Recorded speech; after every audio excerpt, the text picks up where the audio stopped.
दिल्ली के बंगले से निकलकर उत्तर प्रदेश के मदरसे चलिए, क्योंकि वहां अतीक और अशरफ के गुर्गों ने सबसे घिनौना कांड किया है। उस कांड के बाद अतीक और अशरफ के समाज और बिरादरी वालों ने उसे नजरों से नीचे गिरा दिया था, दोनों ही भाइयों को। लेकिन सिस्टम का सपोर्ट ऐसा था कि अतीक एंड कंपनी के दरिंदों का बाल भी बाका नहीं हुआ। 16 साल बाद माफिया गैंग के कुकर्म की फाइल खुल गई है, आप भी देखिए। इस मदरसे की चार दीवारी के अंदर 16 साल पहले के एक घिनौने कांड की सिसकियां आज भी सुनाई देती है। वो पाप जिसकी वजह से अतीक और अशरफ अपने ही लोगों की नजरों में गिर गए। अतीक और अशरफ की गैंग ने कई गरीब मुस्लिम लड़कियों को अपनी हवस का शिकार बनाया था।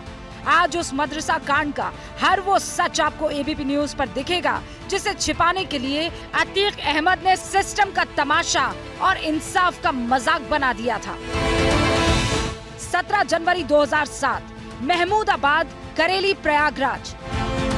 अतीक और अशरफ की तो हत्या हो चुकी है, लेकिन उनके गुनाह की निशानियां प्रयागराज में जिंदा है और उनके गुनाह की निशानियां कई कहानियां बयां करती हैं। एक घटना 2007 की है, जब मदरसे में पढ़ने वाली लड़कियों के साथ दुष्कर्म हुआ था। ये मामला बहुत ज़्यादा उजागर हुआ था, हाईलाइट हुआ था। उसके बाद अशरफ कभी चुनाव तो नहीं जीत पाया, लेकिन जो कालिख उसके करियर पर लगी, उसका राजनीतिक करियर खत्म हो गया।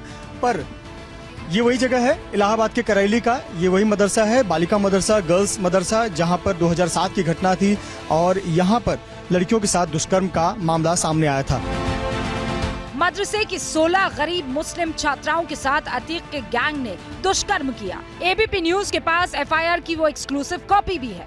लेकिन ये जानकर आपके होश फाख्ता हो जाएंगे कि मदरसा कांड का हर राज, हर किरदार पता होने के बावजूद अतीक और अशरफ का बाल भी बाका नहीं हुआ, क्योंकि तब माफिया को मिट्टी में मिल जाने का कोई खौफ नहीं था।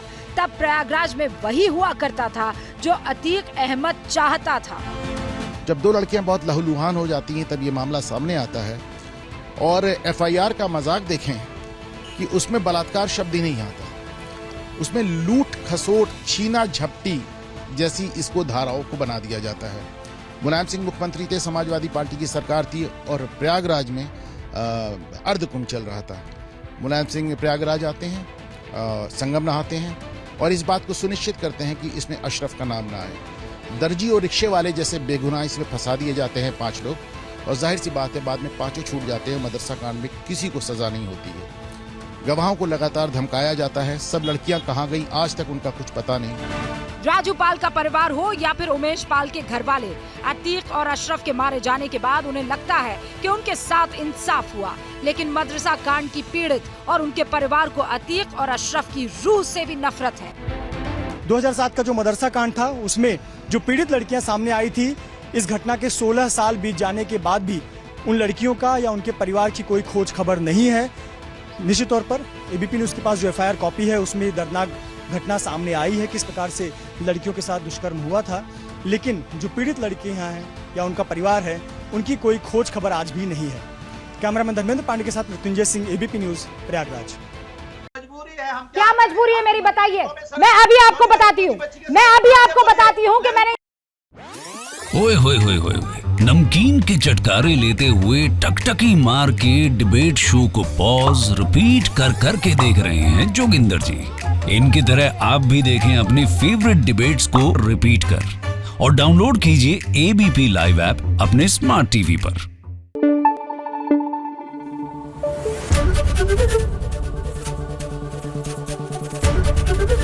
एबीपी न्यूज आपको रखे आगे।